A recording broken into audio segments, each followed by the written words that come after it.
दिल्ली के महापौर सरदार राजा इकबाल सिंह, अस्थायी समिति अध्यक्ष सत्या शर्मा, शिक्षा समिति अध्यक्ष योगेश वर्मा ने संयुक्त रूप से गुरुवार को निगम मुख्यालय में दिल्ली नगर निगम के 500 प्रतिभाशाली छात्रों को एक क्लिक के माध्यम से छात्रवृत्ति सीधे उनके बैंक खातों में ट्रांसफर की। यह छात्रवृत्ति सनग्रो कंपनी के सहयोग से प्रदान की गई। कार्यक्रम में अतिरिक्त आयुक्त संजीव मित्तल, निदेशक शिक्षा निखिल तिवारी सहित सनग्रो कंपनी के कई अधिकारी, शिक्षक और छात्र उपस्थित रहे। इस अवसर पर 1514 निगम विद्यालयों के लिए वेब ऐप भी लॉन्च किया गया, जिससे अभिभावक घर बैठे बच्चों की पढ़ाई, उपस्थिति और गतिविधियों की जानकारी प्राप्त कर सकेंगे। इस मौके पर सत्या शर्मा ने निगम शिक्षकों की सराहना करते हुए शिक्षा को हर बच्चे का अधिकार बताया। आज यहाँ पर एजुकेशन डिपार्टमेंट की ओर से और एजुकेशन चेयरमैन हमारे योगेश वर्मा जी को मैं बधाई देना चाहूँगी, जिन्होंने ये मेधावी बच्चों के लिए जो हजार रुपए के लिए उन बच्चों के अकाउंट्स में एक क्लिक के साथ पहुँचा है। तो ये सारा प्रयास इनका है और जिन उन्होंने हमें सहयोग दिया है उनके लिए भी आभार है।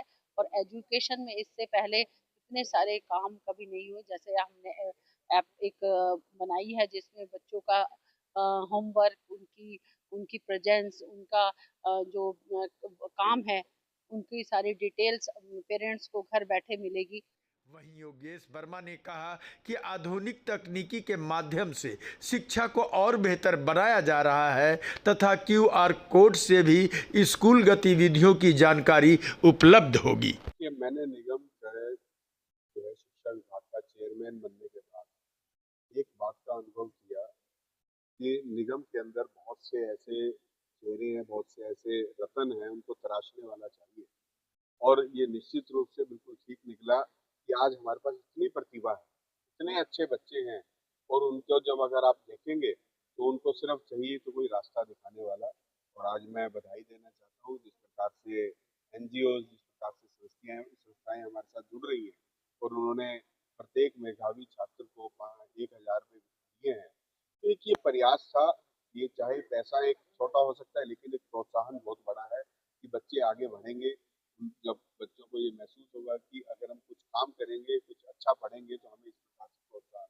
बस हमारे पास मेधावी बच्चों की लिस्ट थी, लेकिन क्योंकि जो कंपनी थी, स्पॉन्सर था, उन्होंने कहा कि अभी मैं केवल 500 बच्चों को कर सकता हूँ। हमने केवल 2 जोन अभी किए। आने वाले समय के अंदर वो संस्थाओं के साथ निरंतर संपर्क में है और हम सभी बच्चों को चाहेंगे कि इस प्रकार का प्रोत्साहन मिले। लेकिन उसके साथ इस प्रकार से देश के बच्चों को शिक्षित करना है तकनीक के साथ। और आपने देखा कोरोना के वक्त एक वक्त ऐसा माहौल बना था कि ये रहा था कि शायद बच्चों का एक वर्ष खराब हो, लेकिन वो तकनीक धीरे धीरे इतनी विकसित हो गई कि अब हमारे पास किसी प्रकार की भी आपदा भी आएगी, जब हमने अपनी वेब ऐप बना दी है, इस वेब ऐप में माँ बाप को बच्चे को बिना स्कूल जाए भी पता चल जाएगा कि बच्चा क्या करे। फिर उसके साथ प्रोत्साहन होगा। फिर कई बार क्या होता है कि हमारे कुछ बच्चे हैं, अंडर प्रिविलेज बच्चे हैं, तो वो कई बार दिल्ली से बाहर गए हुए हैं, गाँव गए हुए हैं, वो पढ़ नहीं पाए, तो उसका जो होमवर्क शाम का डेली देख लेंगे, एक हफ्ते की छुट्टी पर है, तो वो माँ बाप उनको बच्चों को पढ़ा सकते हैं और बच्चे भी उन सब चीजों को पढ़ सकते हैं। तो ऐसा बहुत सी ऐसी एक्टिविटीज हैं जो इस वेब ऐप के माध्यम से की है। मैं ये बात का दावा कर सकता हूँ कि आज शायद इतना प्राइवेट स्कूलों की भी ऐप नहीं बनी होगी जितनी हमारे निगम की बनी है। तो ये एक जो है प्रयास हमने किया है। इसके अलावा भी